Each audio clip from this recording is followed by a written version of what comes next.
To win fantasy football every single year, you have to hit on some sleeper options deep in the draft to win your league. I don't care what league it is, dynasty, best ball, redraft. We're talking about 5 names today that can potentially blossom into league winners. For what price? Pretty much nothing. The highest player we have, I think, today is like ADP of 60, and the rest are around 200. These guys are league winners. Name number 1, debatably undrafted.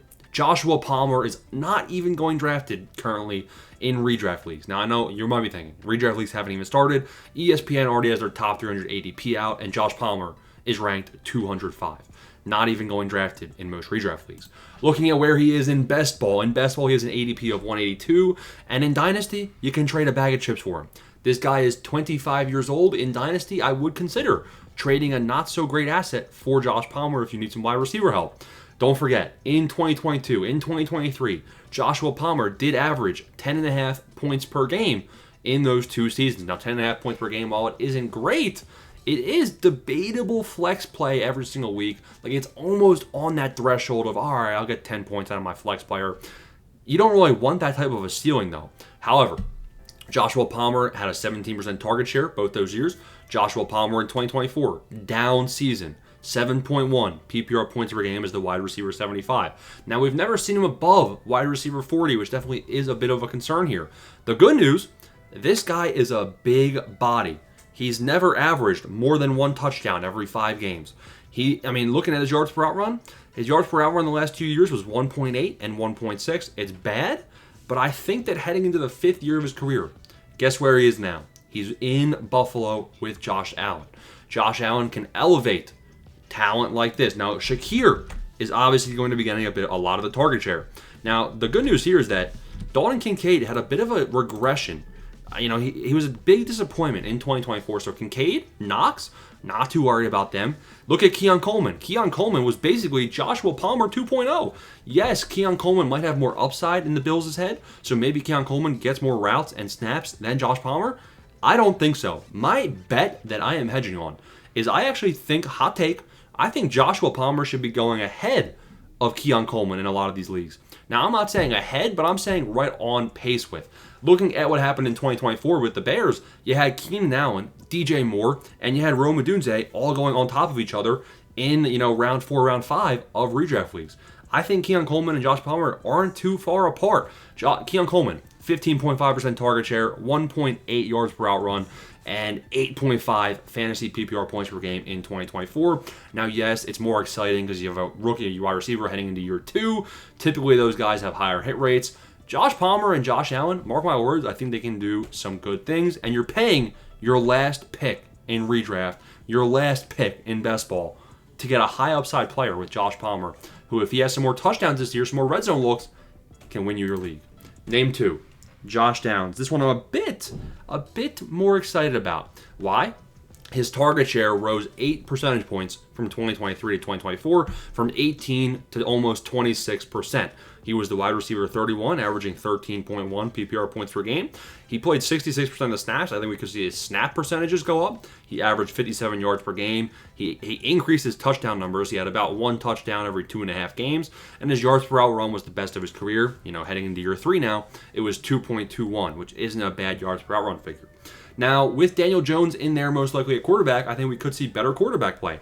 Now, I'm not saying Daniel Jones is good, but I'm saying Daniel Jones sure loved to throw the ball to Wan'Dale Robinson a lot.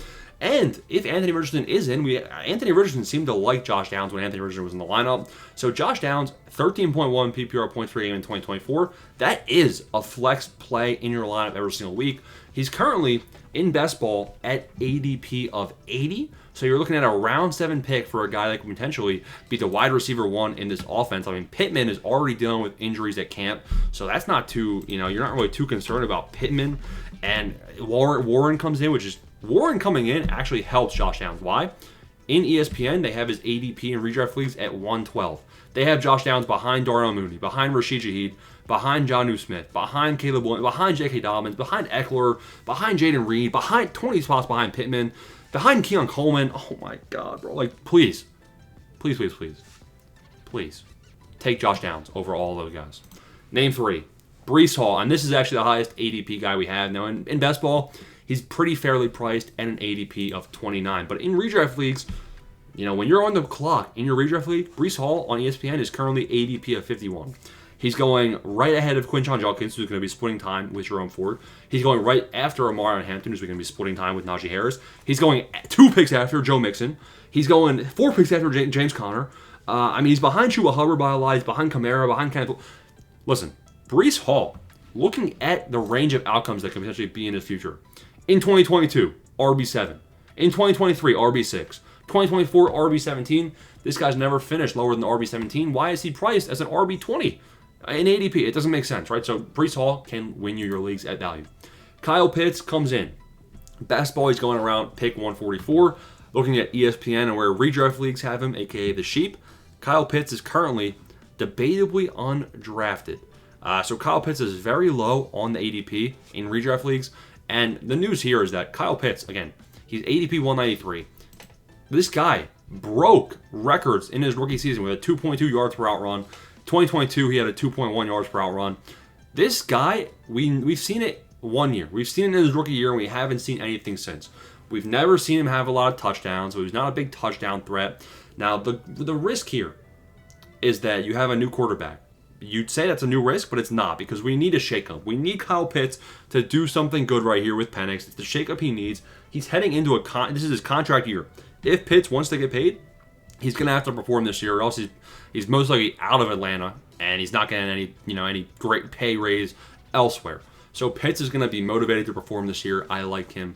The tight end values late in your drafts are going to be insane. Like Kyle Pitts is going behind Zach Moss, behind Blake Corum. Behind kickers. Name number 5, Cedric Tillman. Cedric Tillman is a nobody. He's a bum. His ADP is 150 in best ball. All I'm going to say is this. The Browns make no investment in wide receiver. Their number 1 receiver is Jerry Jeudy, who gets injured. It doesn't even matter, though, because Cedric Tillman, in 4 games, he played 4 games in 2024 with a 90% snap share or higher. One of them was actually 82%. So 82% snap share or higher, he averaged, in those 4 weeks, 18.1 PPR points. 29 PPR points, 19.5, and 7.7 PPR points in that 4-week span with an over 20% target share.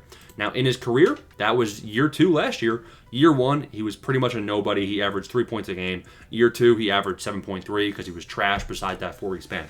You have a wide receiver who's young going into year 3, and he's going to be getting the most opportunity of his career.